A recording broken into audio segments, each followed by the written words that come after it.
So the next thing you're going to want to do is go meet him and get a contract, isn't it? Not yet. You got one more question to ask him. Don't you want to make sure they're going to be at closing with the money? So what are you going to ask them? Do you have the money? No. Because they'll lie to you anyway. What are you going to ask them? When do you want to close? Well, that's going to give me the answer I need. If the answer is as soon as possible, have I found my buyer? Yeah. If the answer is, no, I need 30 to 60 days to jerk you around and try to wholesale your house, you have not found your buyer. Folks, if they can't close in 10 days, they can't close. Now, some of them will need to go out and get private money, and they might need 15 days. That's okay. I can wait on them to go get a private loan from a mortgage broker that's local, as long as, if they tell me that's what they're going to do. And if they communicate with me along the way, and especially if I happen to know the mortgage broker and know that it's real. I don't mind waiting a half a month if I have to. But I'm going to get a $500 deposit. And Ron was telling me that he's getting $2,000 deposits. It'd be a snowball chance in hell getting $2,000 deposit out of me. On the other hand, he don't have to sell me the house either, does he? On the other hand, I don't have to buy it either, do I?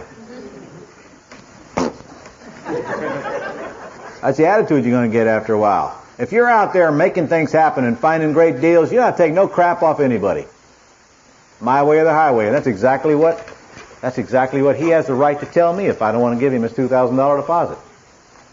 On the other hand, I have the right to tell him I'm not interested and I won't give up $2,000. If I did, I'd put it in somebody else's escrow account. And so should you. Don't you ever give an investor a $2,000 deposit. Never. If you do, you put it in title company's escrow account with an agreement as to when it should be released. In fact, I can't see any reason why you should even give up $2,000. Now, if you're on the selling end and you're asking for $2,000, can you see the resistance you're going to get? Oh, I know why Jack's doing it. Why do you think? He's had too many people jerk him around. That's why he's doing it. He figures the least I'm going to do is get my $2,000 one way or another. I don't blame him, do you? And if he's getting it, God bless him. Just ain't getting it from me, that's all. I don't blame him. So the least he's going to get is $2,000 if he gets jerked around. That's not a bad deal he's got going there. He's making money by not selling houses. I don't have a problem with that one. So, if you get the right answer, now you got to meet him and get a contract signed, don't you? Well, that's scary too, isn't it? If I've got an office, they're coming to me. If I don't, I'll meet them at one of my branch offices, McDonald's, Wendy's, Burger King, one of those. They're all over the place. Man, I bet I've done $10 million worth of deals at McDonald's, Hardee's, Wendy's, and Denny's. All right, let's fill out one to sell this thing. We bought it, now we're selling it. Now we're going to fill this out before we meet the buyer, right? We're not going to get out there in Wendy's and fumble around and show them how little we know. Okay, we're going to fill it out before we meet them. We're going to have it all ready to go. And we're going to have a copy of it with us so that we can leave them one. Pretty simple one to fill out. What goes under buyer? Old Ivan. What goes under seller? Us, meaning who? You going to buy these in your own name? How you going to buy them? Buy them in a corporation or in your land trust. If you're going to do these quick flippers, I don't really care which. Prefer you buy them in a land trust. Not in your own name. What kind of deposit are you going to get? How much? You think you're going to get $1,000 to sell a house for $40,000? $2,000? Didn't we just go through that?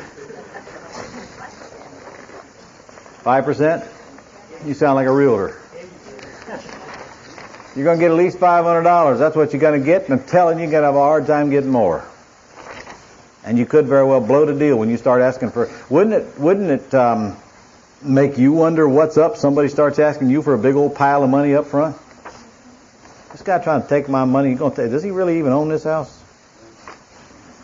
I'll tell you right now, you're better off just getting your $500, because didn't this man, before you even take his money, or woman, tell you they're ready to close right now? Correct. That's more important to me than getting the $500.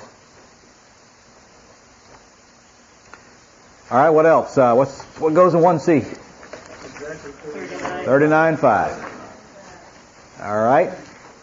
And what you going to check under closing costs for a buyer?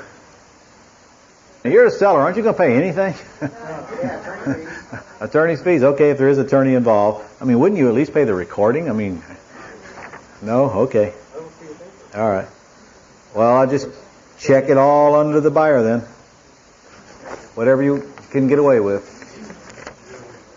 Time to close. Where are you going to put that? 30 days. Top of the back. 10 days after acceptance. It says right there, 10 days. Scratch out 6. Thank you. No prorations. Scratch out 9. No wood-destroying organism reports. Right.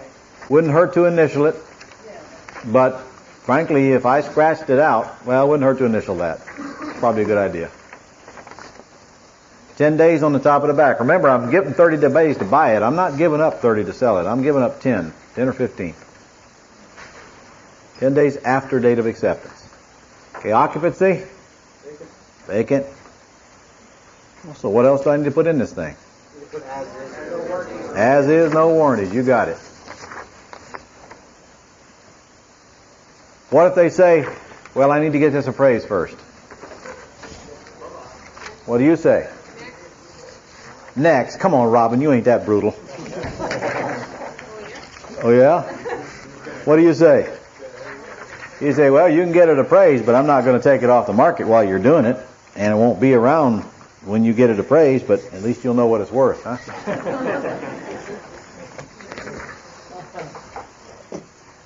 Nope, you do not let them jerk you around. You do not put any contingencies in there. You do not let them do anything. If they're not serious enough to give you a deposit and tell you they're going to close, then they're not ready to go to contract. Now that you feel that way, do you think others feel that way about you? You bet. And so act like professionals. Don't ask for a bunch of garbage in your contracts. Leave out your contingencies. When you're dealing with realtors, know you're going to put up a few $100 deposit and act like you really know what you're doing and you're serious. And you'll get a lot more deals done. If you go asking for a great big old deposit, you're going to blow off most of your buyers. But if you ask for too small a deposit, that's all the security you got. That's why I'm not going to give them more than 10 days to close. What happens if my first buyer goes away? I'll call my buyers list and I'll get another one. What happens if I get to the end of my 30 days and I can't close? I get out the pistol, I put a bullet in it, I put it in my ear, and I keep pulling the chamber till it's over. If I got a contract from an individual that says I got 30 days to close and the 30 days goes by, what do? I need another 30 days. Thank you. That's all. If I got a contract through a realtor that's an institutionally owned property, what do? I call a realtor up and say, give me an extension. But in your mind, all this stuff you worry about will stop you from even making the offer, and in reality, none of it matters. Worst case scenario, I can't get an extension, I lose my deposit. They can't make me buy. And in fact, that contract says they can't even sue me. They can just take my deposit. And you know what? So does most of the rest of them around the country now. That's all they can do.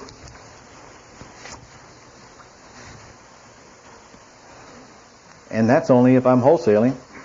And isn't that all assuming that I have no way to raise the money to buy it if worst case and I want to get it done? Well, we aren't through yet. We're going to learn how to do that before we leave here. Okay.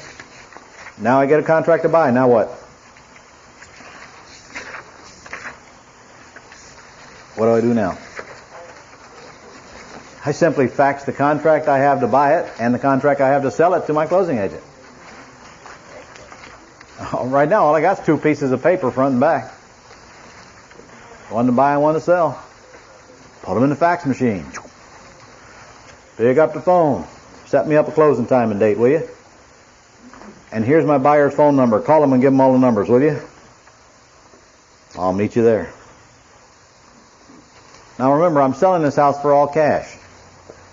Is this like selling one of them where my buyer's got to go out and get financing and do all that junk and get insurance and all that crap? No. Do I need to make sure my buyer has insurance before they come to closing? No. I don't care if they're insured or not. I don't care if it burns down the day after they buy it. They're paying me cash for it. It's their problem. They can do whatever they darn well please as long as they bring certified funds to the closing table for enough to cover their purchase price. See, that's the beauty of wholesaling. I don't have to do all that babysitting of people. I've got no more expenses other than my earnest money deposit and maybe a title search.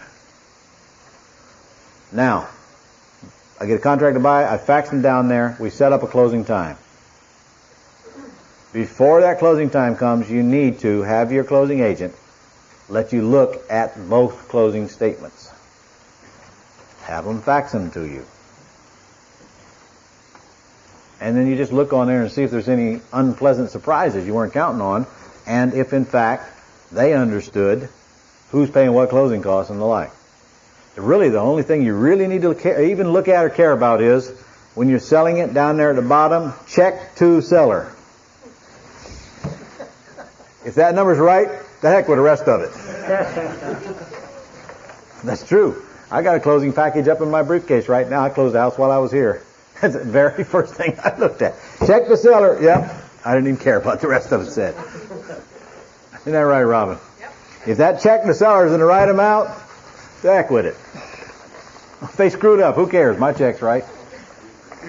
Well, this is the conversation you need to have with your closing agent and make them understand. I'm not paying for title insurance to buy it for 5 minutes. I expect you to create a package for me to buy and a package for me to sell, and I expect you to charge my buyer title insurance. And now if you want to create a little fee for me in the middle, that's okay. I don't mind that. The attorney will charge you a little higher fee for 2 closings than he does for 1, but he will not charge you times 2. First of all, any attorney that wants to charge me 2 totally separate fees, I'm not going to close with him more than once. And we're going to have a conversation. This ain't going to happen. You want me to bring you to business? You got to get real here. But if I pass that attorney's fee on to my buyer, my attorney is supposed to be representing my buyer. Is that really what I want? No. I would rather negotiate a reasonable attorney's fee and pay it than have my buyer paying it. Yeah. Yeah, he only needs to charge 1 fee. And I don't think you have a problem with that. Especially if he thinks you're going to bring him some business. Now remember, if it's a title company, you're only paying for title insurance, and you're only going to pay for 1 policy. And you're not paying for any policy. Your buyer's paying for it.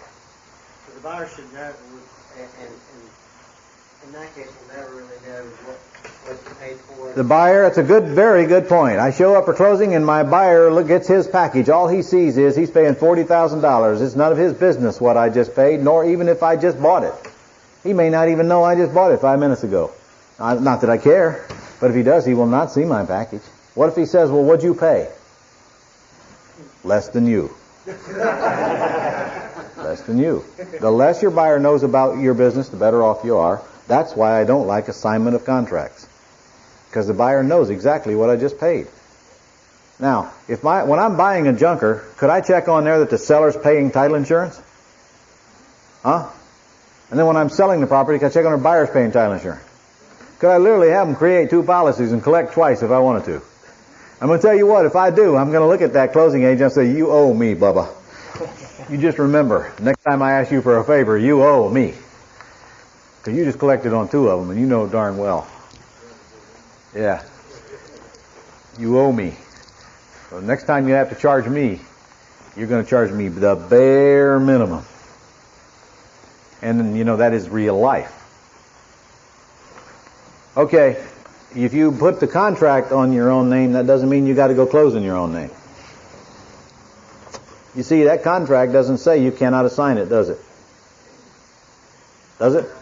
Nope, it does not. So therefore, I can assign it to my trust if I want to. Frankly, I don't assign it to my trust. I just tell the closing agent to close in the name of my trust. And then my trustee signs it when I'm selling it. Now, I'm not getting into this land trust stuff right now. Don't even start.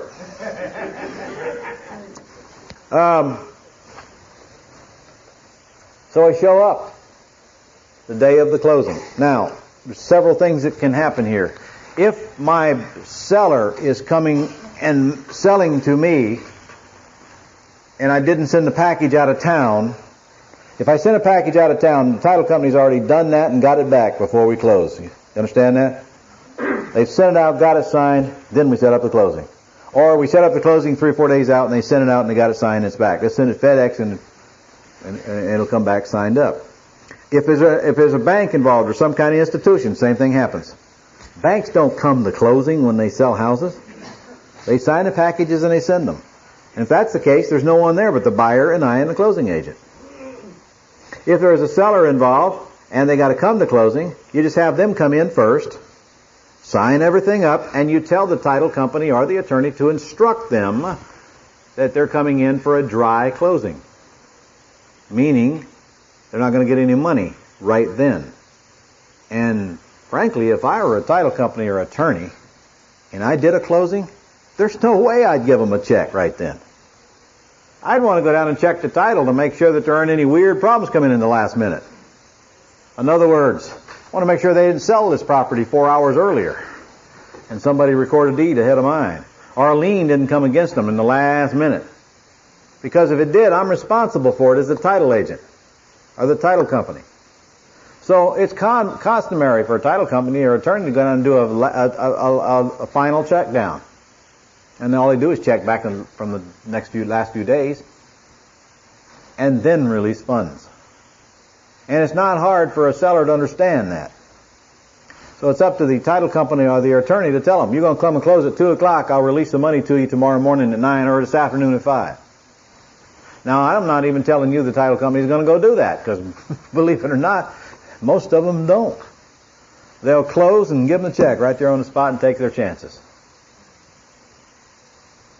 But in this case, if my seller's coming in, do I want my buyer right there at the same time? Well, you don't. I could care less. I could care less. I have my seller come in, then I'll bring the buyer in. I'll seller wait out in the lobby. When the buyer signs and brings in the check, we'll give him a check. How long does it take to close this sale to my buyer? 10, 15 minutes. If it takes 10, 15 minutes, that means we were sitting there shooting the breeze about worthless crap for 12 of them. Because all they got to sign is the closing statement and whatever documents they need to comply with the federal and state law, and they're out of there. They sign a closing statement, which they probably already looked at before they even got there. They sign it, they hand them the check, they get a copy, they're out. It's a 5-minute closing. It's over.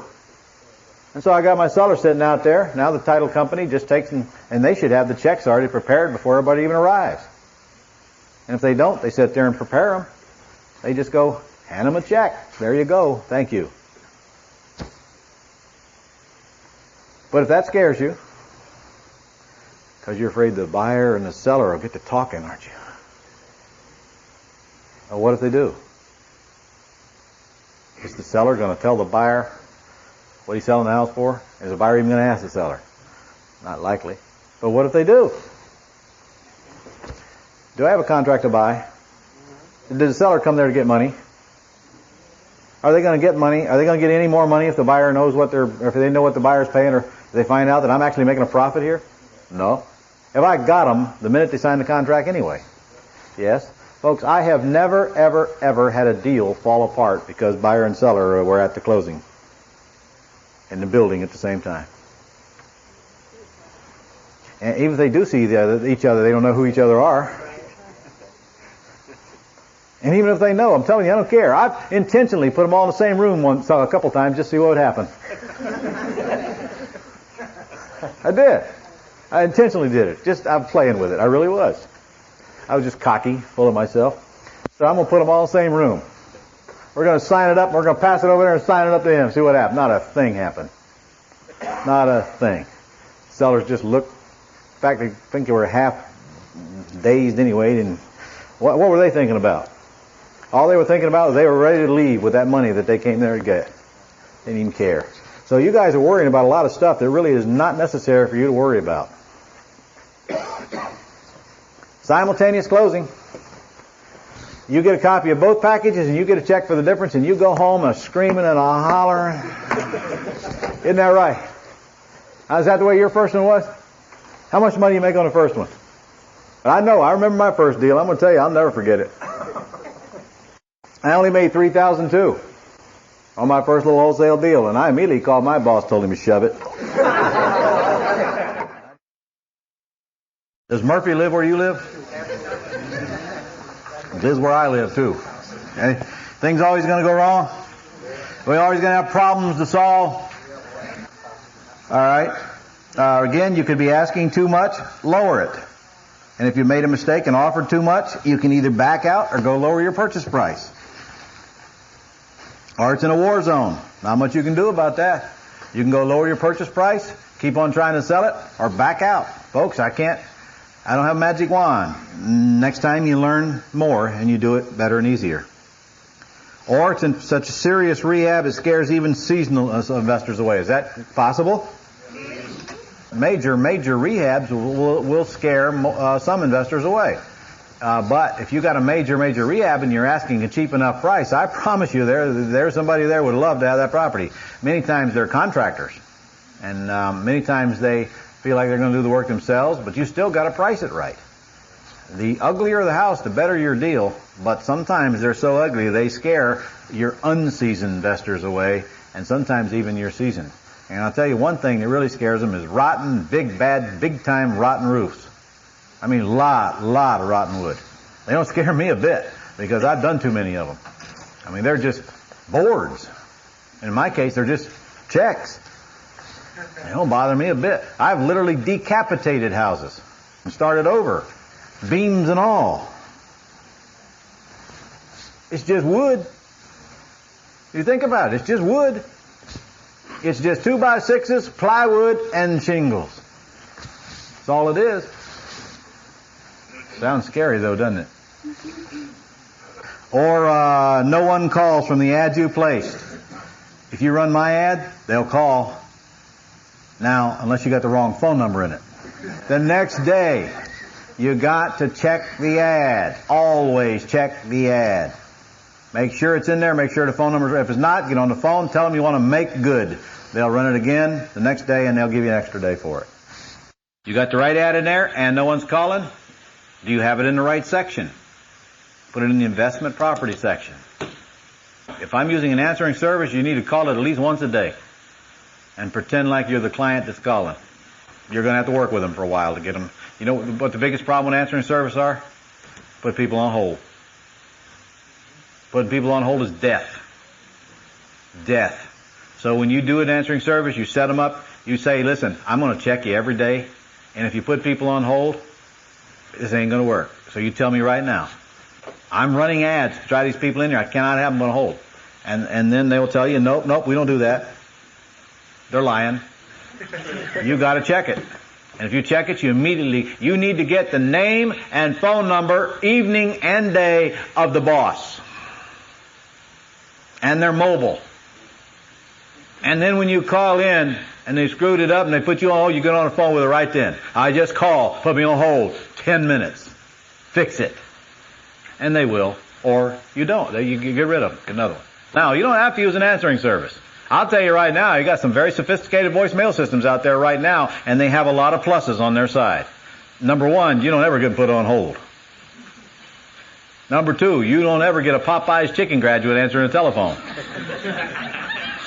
You don't. Why? Because it's your voice. Well, that's scary. Or maybe it's not. Maybe it's the answering companies we got now, the answering services we're using. They can do the scripts for you. They do the whole works. There's a lot of merit in a voicemail box system if it's done right. And you might want to think about that. At least it's on duty 24 hours a day, and at least they're never going to get put on hold, and the caller can sift and sort themselves. In fact, think about this. Here's the incoming call. Here, you can just picture it. Hi, thanks for calling the real estate hotline. I'm glad you called about the junkers I advertised in the paper. If you want the address of the property, press 1.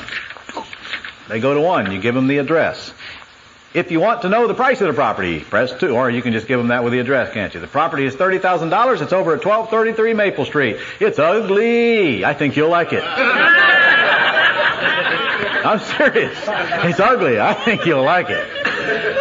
Our estimate is that it's worth about $70,000, and our asking price is $35,000, and it needs somewhere around the neighborhood of $10,000 in repairs, would be my guess.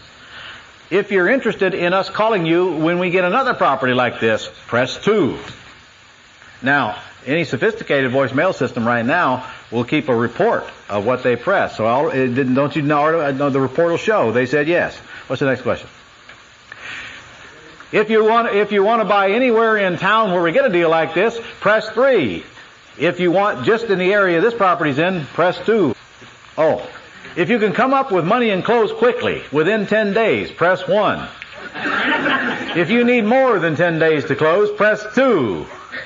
Now, which ones am I going to call back? Number 1. Now, when I get my reports, the first thing my eyeballs are going to do is scan for the ones. Can't close in 10 days, hang up. Yeah, you can't close in 10 days, hang up, she says. No, that won't work. Okay? So, they have sifted and sorted themselves. And now when I get the report, I know who my players are, based on what they told me. While I'm out doing what? Making offers, of course, and checking out real estate.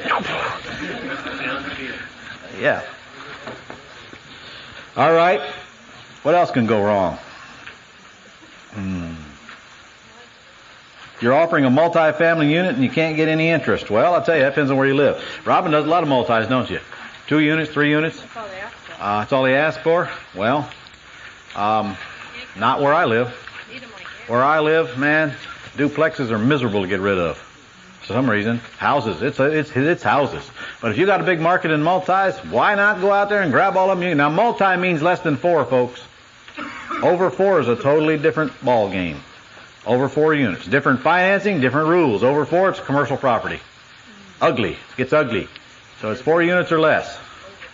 That's multi-family. And, I mean, that's not multi, but, well, it is multi. That's what you need to be picking on, though, in this business. You know what? It takes you almost less time to do it than it did for me to tell you about it. In reality, how long should it take you to do this? Well, doesn't it have a lot to do with when you start? Let's assuming we start Tuesday. Start Tuesday. What are you going to do first? Locate. Right there. Locate prospects. You're going to drive around, find some ugly houses. You're going to pile them up. You're going to track down the owners of the realtors. You're going to start making offers. How long is that going to be? If you're dealing with listed properties and you've got this pile in your hands Tuesday, when would you be making offers on the listed ones? Wednesday, Thursday at the latest. Now, if I'm making some offers and I got a pile and I'm making some offers, when am I going to get some answers?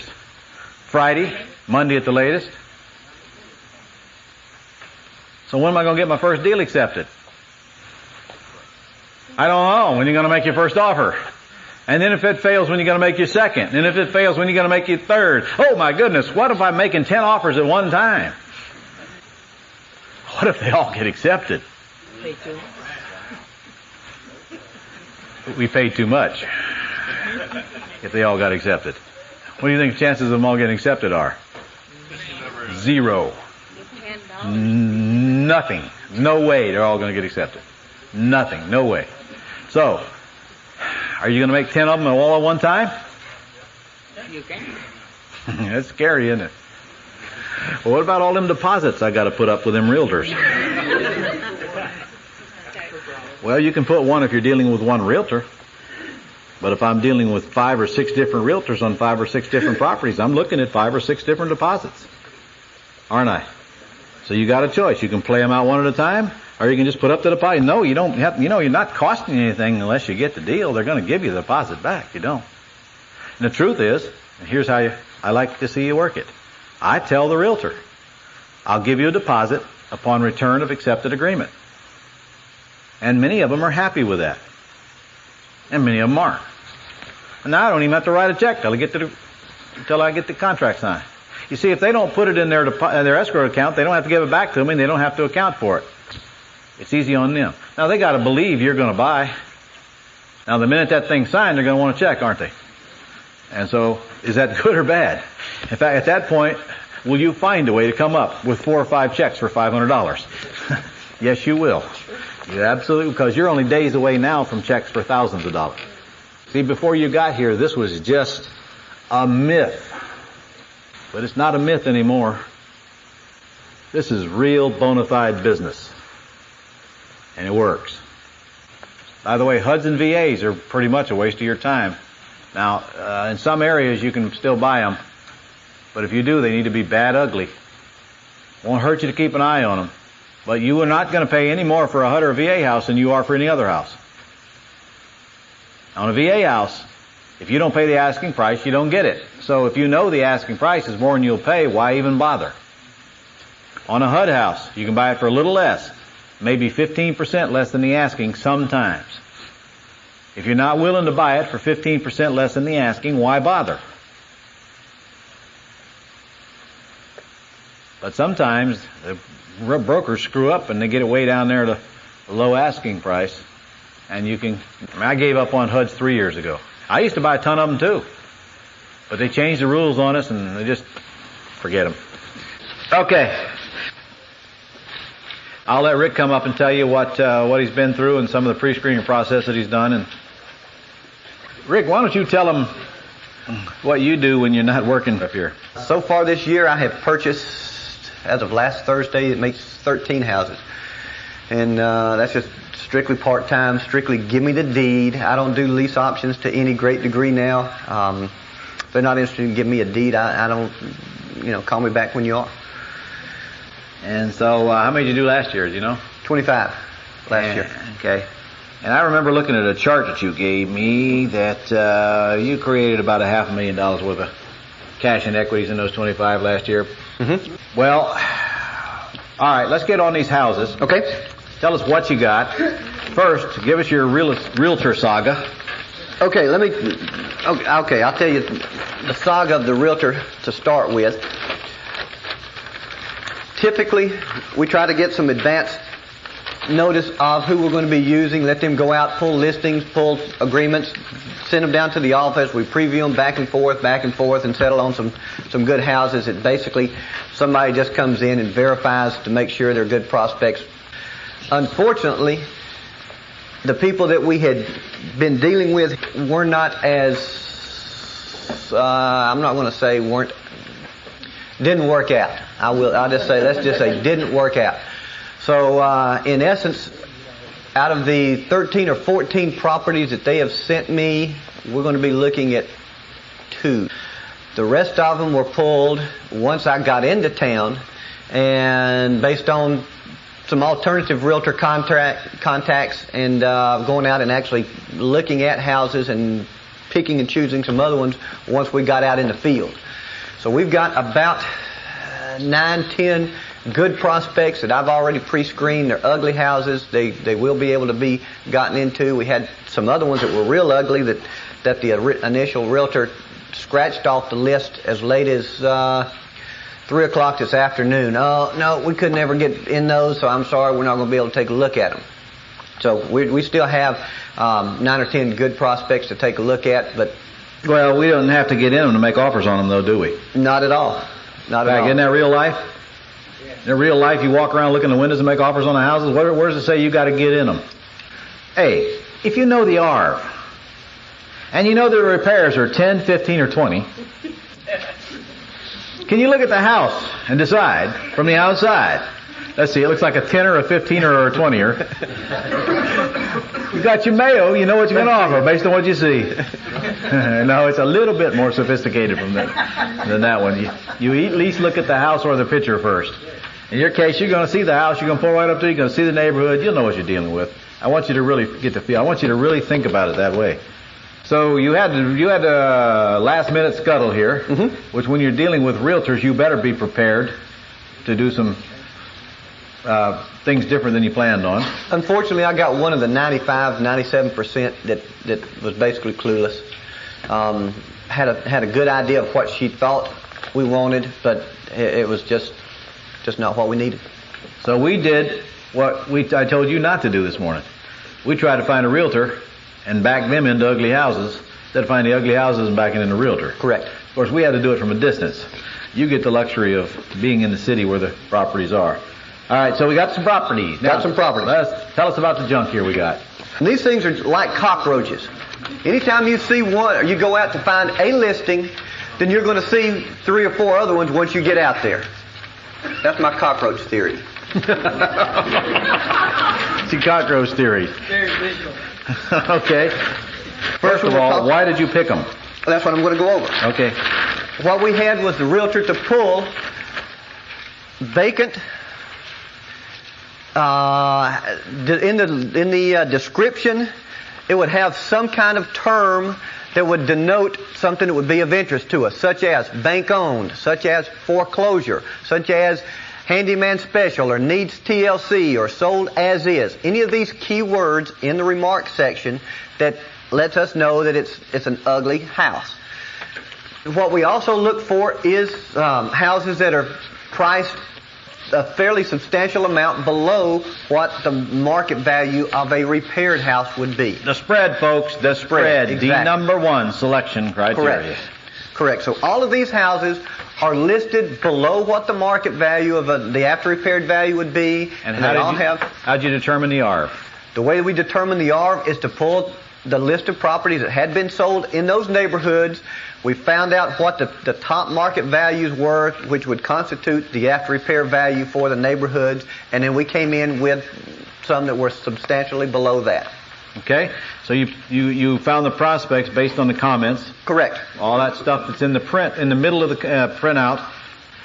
Frankly, all over the country, these MLS printouts are arranged a little bit different, but they all got the same stuff in them. Same stuff. They all got comments in them about the condition of the house or directions of the house, so the realtor gets a chance to put a paragraph in there, and that paragraph is what prompted them to pull it out of the computer. But now let me let you crack the code here. Now you want to know how to crack the code to find out how to pull them out quickly?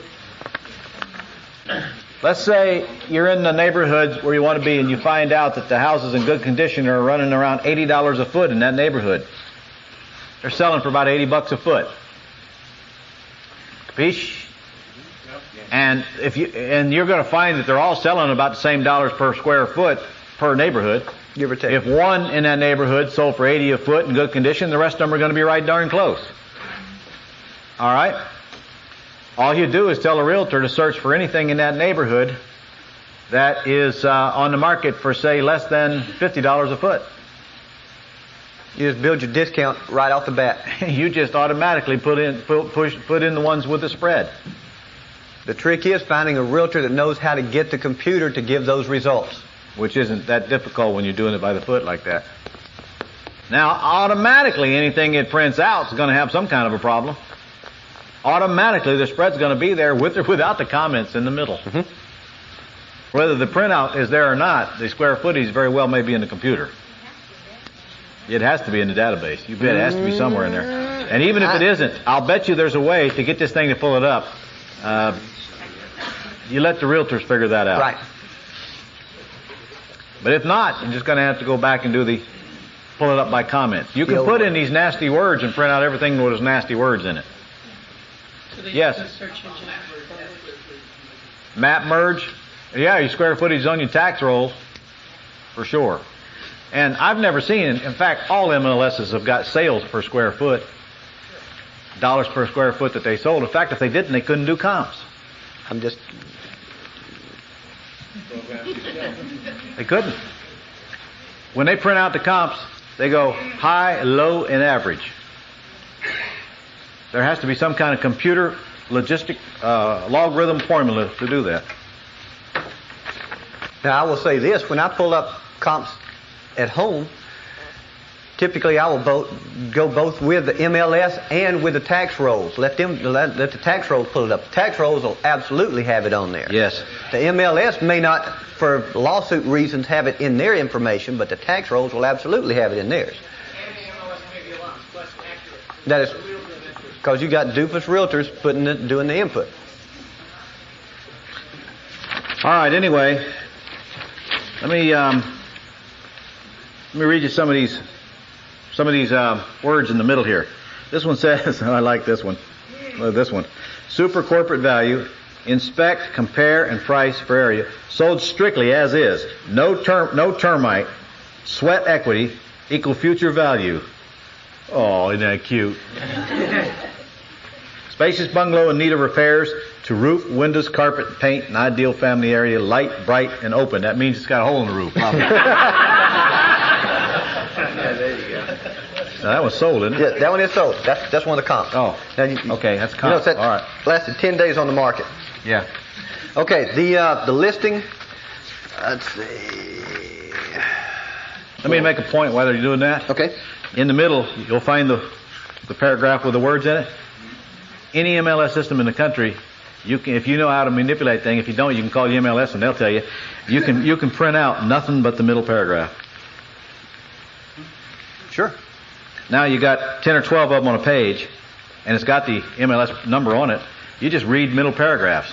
Instead of printing out this whole thing, taking forever, just print out the middle paragraphs, pick out the ones you like, check them off, and then go pull out the whole page. Don't you have to be a realtor to have access? You have to be a realtor to have access to MLS, of course. So aren't you making offers through realtors anyway?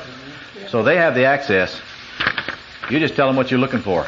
Now, this is assuming you've already backed into a realtor and got someone that lists junkers. Let me tell you just as simple. If someone lists junkers, they know how to find junkers. It could be that they know more about how to get this stuff out of there than you do. Maybe we should let them tell us. Go find us some junkers. Find us some with a lot of spread in them and make sure they're ugly. They'll do it if they're in the ugly house business. All right. Okay. Give us some spreads. Some spreads. This is one time when big spreads are good. We've got a house on West Ontario Avenue. The comments, it's, let's see. Got a war zone? No, it's not a war zone. Okay. Corporate foreclosure. After repaired appraisal, $200,000 in hot West End area. 10-foot ceilings, formal living, dining room, blah, blah, blah, blah, blah. Listed at $114,900. Ooh. Is that a spread? That'll work. Well, okay. Okay, is that an A pile or a B pile? That's an A pile. That's a get in your car, put it in drive, slam on the gas pedal, skid marks, get out to the car, make an offer, because it won't be around long, will it? Now, is this really, really ugly? You seen this house? Yeah, it's the best of my... Yes, it's got good up there. So yes, we did see it. Okay, all right. After repair value of $200, we'll make that decision, or you guys will make it tomorrow when you see it. That's... Got the comps. 114. How many days has it been on the market? Is that anywhere in my book? Do I care? It does not have any effect on whether I'm going to go out and see it or not. Let me see. I got a house here that says it appraised for $200, which is probably a bunch of crap. But they're asking $114. Is there a lot of room for crap there? Is this one I need to go look at regardless? Correct. Got it. Yeah, that's the top of the list so far. Got another one on Hunter Place. This is fixer-upper in Washington Park area. Large multi-million-dollar redevelopment planned. Quick access to downtown. It is listed at 46. The comps show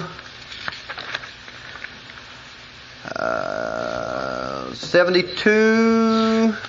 Take them up to your room tonight and put an RV on them so we don't have to work 72, 79, something along those lines. So somewhere in the A pile or B pile? 70s. A or B? Who says A? Who says B? It's listed for 46 and it's worth in the high 70s. What do you guys want? Thank you, Ron. It's an A. It's an A plus. Are we going to pay 46? Not in this millennium. Go ahead. Here's another one on Sim Street. Arv is. I've got it on quite a few of them. Arv is in the 60s, 70s, 80s, 90s. 70s. 70s. Asking price? Asking price is probably mid-70s. Asking price $34,900. Attention investors. Blah, blah, blah. Motivated agent and owner.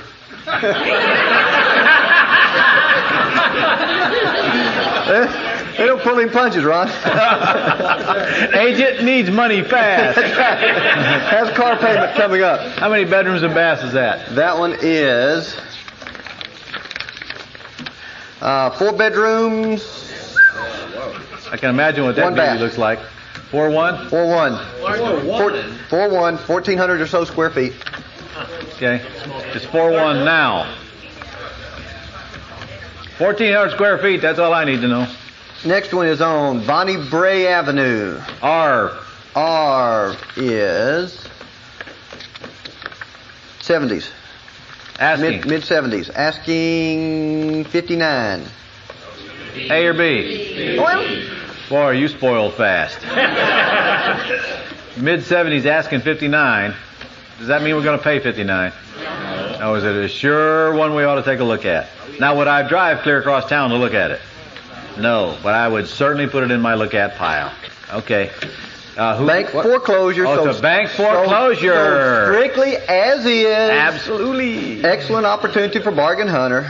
Seller request serious offer, please. That means What month are we in? October. What is year end coming up? It's clean house for banks time of the year.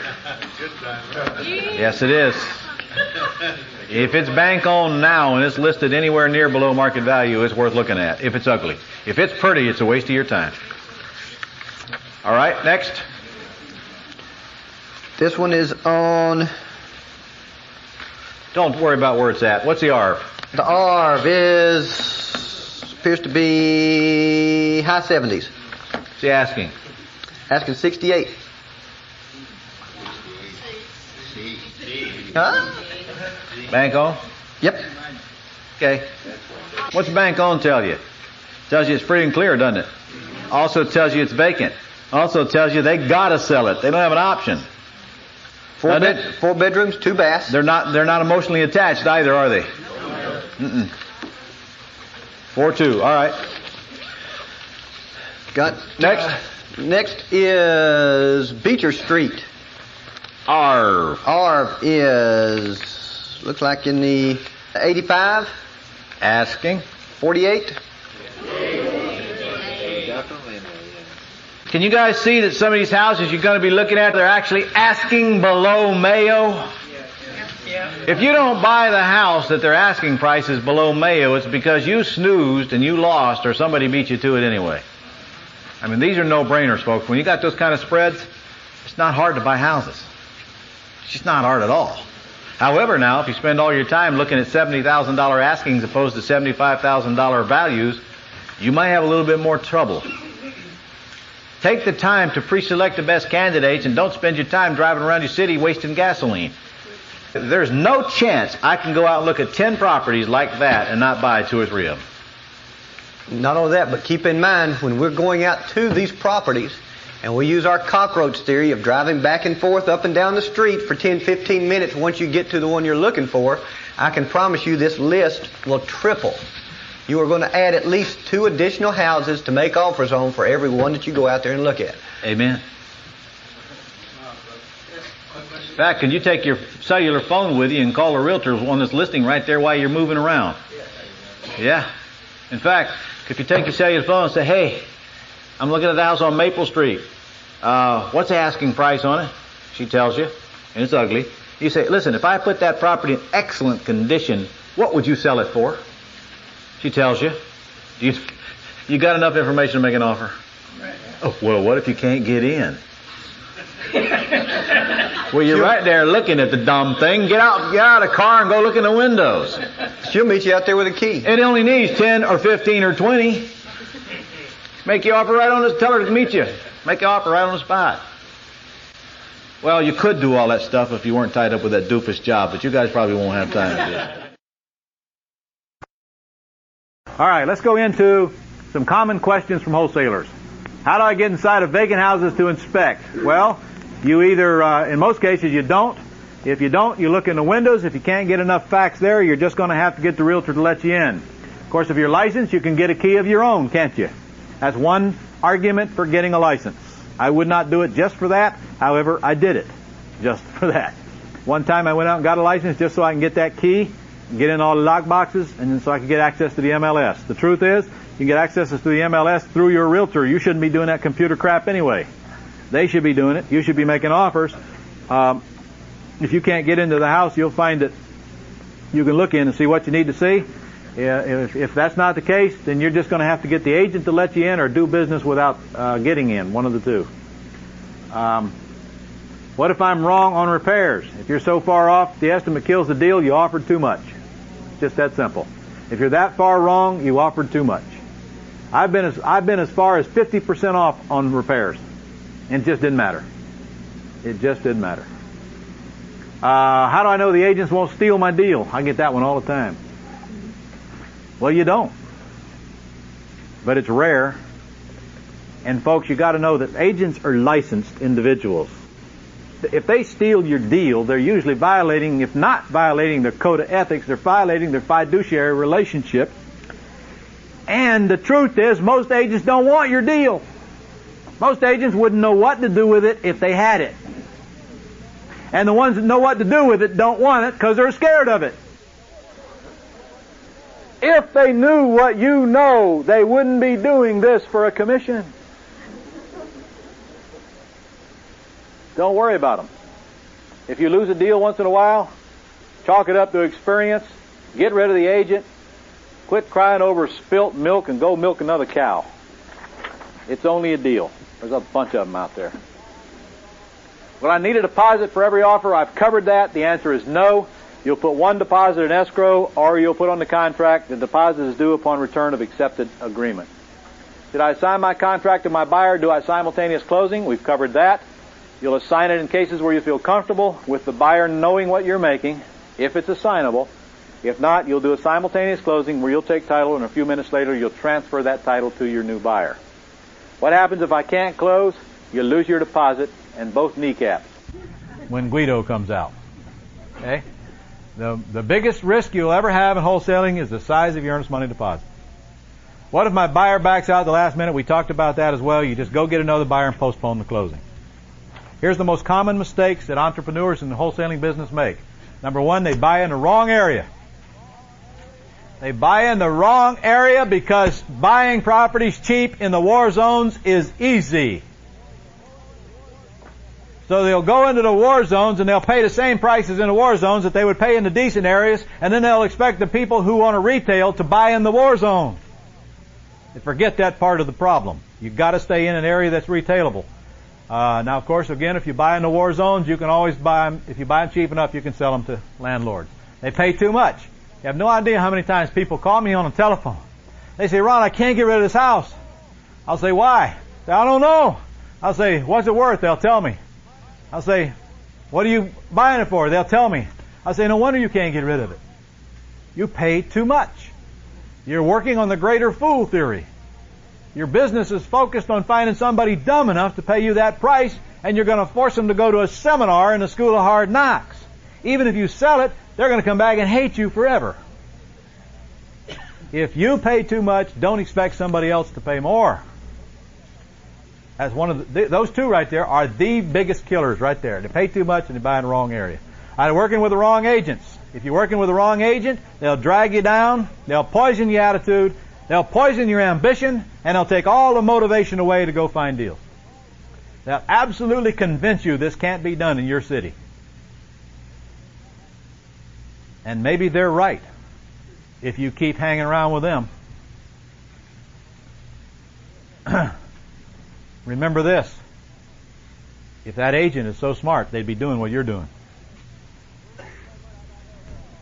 Worrying too much about repair costs. That seems to cripple a lot of people from making offers. They're worried that they might be so $1,000 off so they don't make the offer until they get the right answers. We've discussed that. That's not an excuse for you not to make an offer.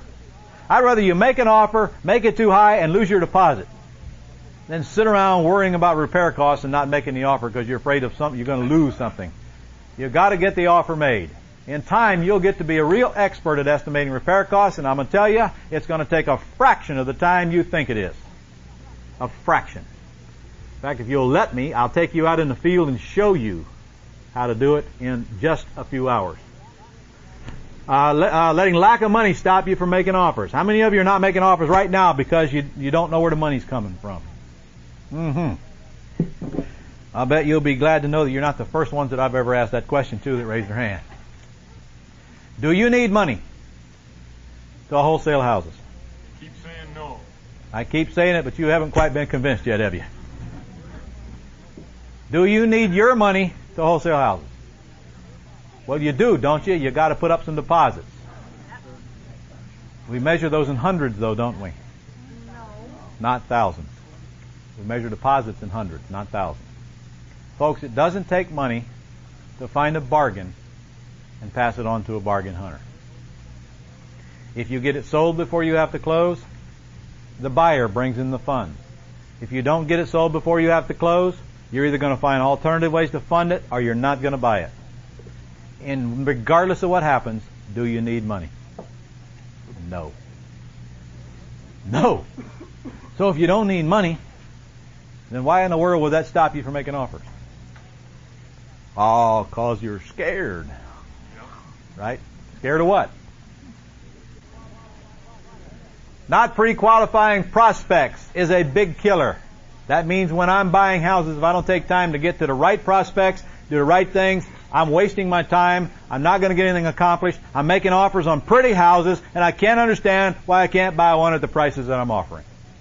Again, what kind of houses are we looking for? Ugly! You bet. Not making enough offers. I bought almost 1,000 single-family houses, and I can't remember one single time I bought a house that I didn't first make an offer on. And I won. Not all of them were ugly, no. A lot of them were gorgeous, but I weren't stealing them. Okay? If you don't make enough offers, you will not get anything accepted. There's a direct correlation on how many deals you do as to how many offers you make. You know, it's amazing. Those who make the most offers buy the most houses. Unbelievable. If you don't make the offers, you won't get anything accepted.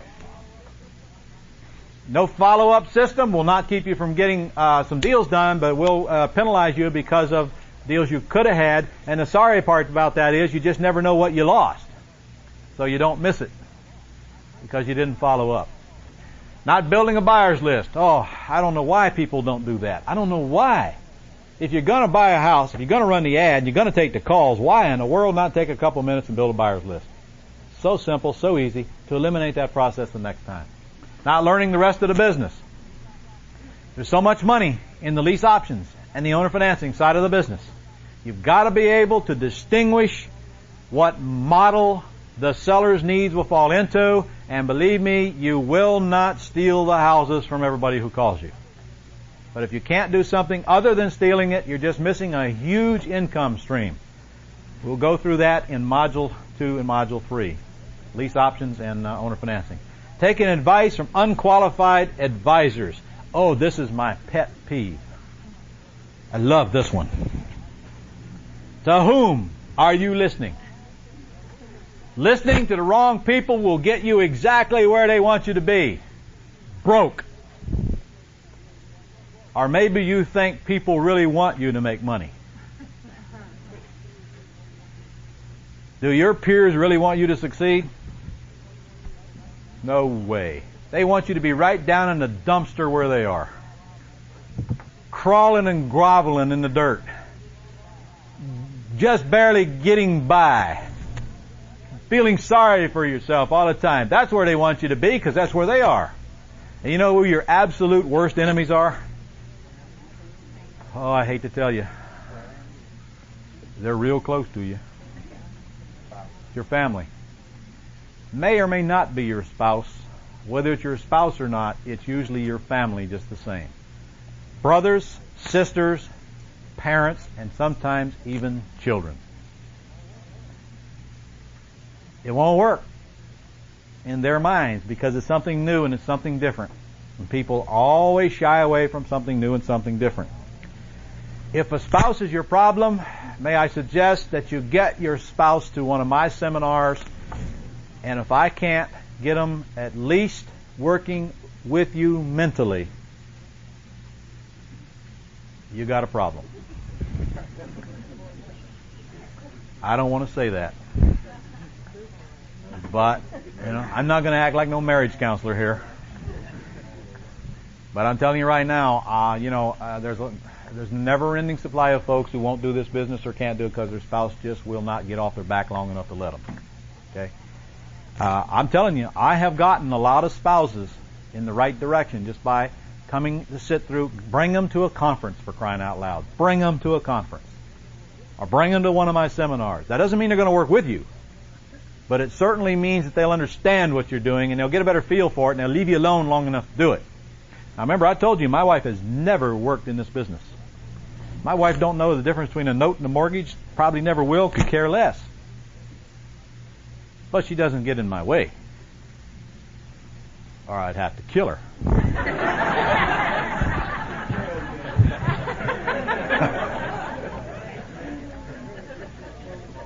The biggest problem is going to come from the other part of your family, the family that shouldn't have an influence on your life but does because you allow them to. They're the hard part.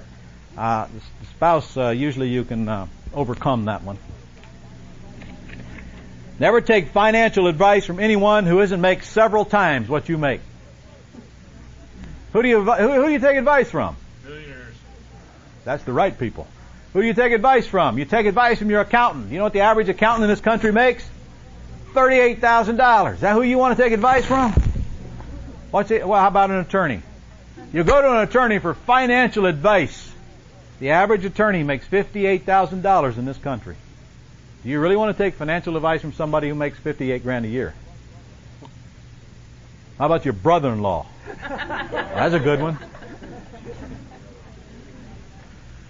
If you're going to take financial advice, all I'm saying is take it from people who are qualified to render it, and people who aren't making any more money than you are not qualified.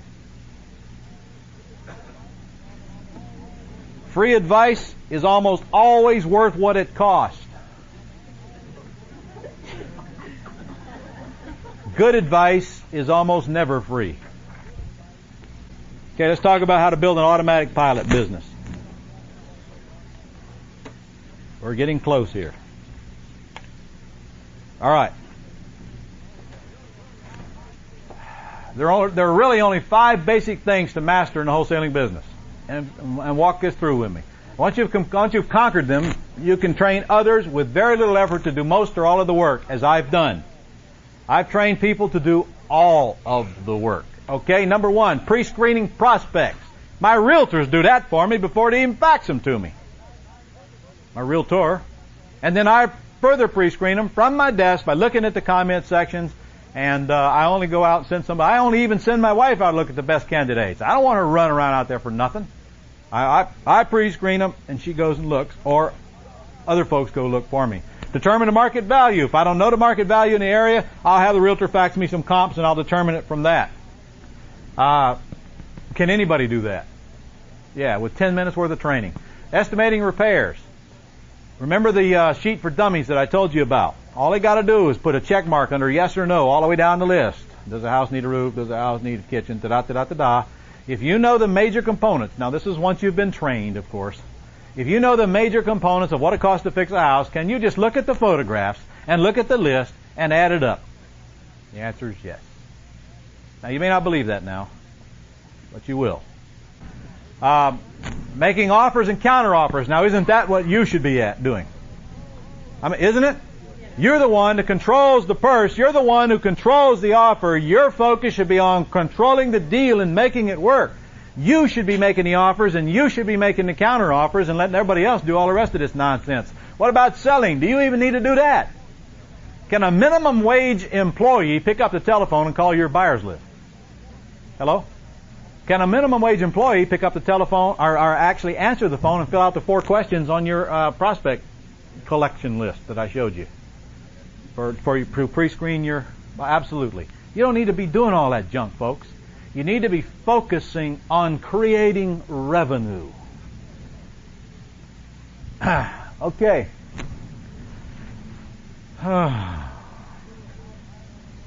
Pick out what only you can do and hire someone to do the rest. One of the hardest lessons that I'll ever learn in life, and probably that you will ever learn in life. What do you mean hire someone? Does that mean you got to pay them? Well, that would be recommended, yes. Yes. People have a tendency to shy away from working for free. At least they do around me. Of course, they do it anyway. But, right, guys? There's several ways to pay them, though, aren't there?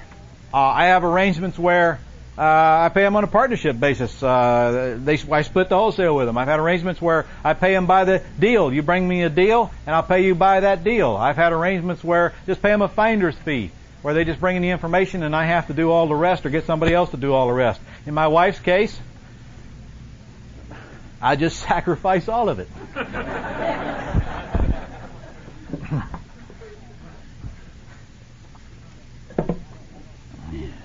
She didn't get that black belt for no reason.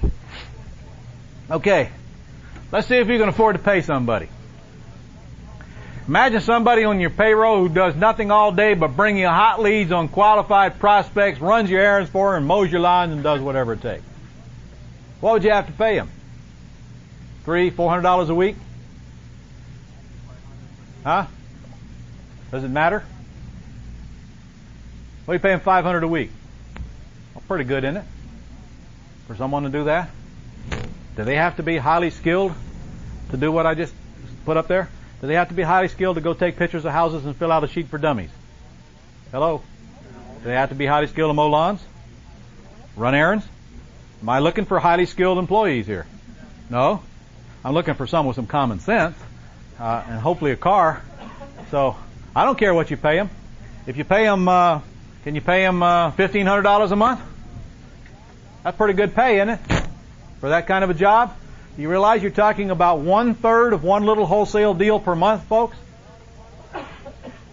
1/3 of one little wholesale deal per month to pay a full-time employee to do all that grunt work for you. Just don't let them get near me. I'll train them to go do it on their own. I told you, I'm an employer's nightmare.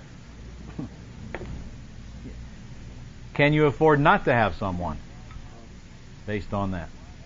You realize if you do one extra deal per month because you had that employee working for you, you'll make enough money to pay him for 3 months based on that? See, we get so hung up in doing all the grunt work and worrying about all the details that we forget what's important. We forget that generating revenue is where our focus should be, and people who can do all that other crap need to be doing it. You need to be focusing on generating revenue. And one of the things that'll keep you from generating revenue is doing your own repairs on houses in cases where repairs need to be done, especially in the retailing business. So the question is, should I do my own repairs and rehabs? The answer is yes. If you're happy making a handyman's wages, and if you want bloody hands, bruised knees, and paint under your fingernails, and if you enjoy spending time, or you don't enjoy spending time with your family, you know, I think I just figured out why some of you do it right there. Honey, I got to go fix the house. Or if you want to get totally turned off with real estate, and by golly, that'll do it, working on houses. Or if you love the smell of paint fumes. Some of you do, I know. In fact, have you ever seen a sober painter?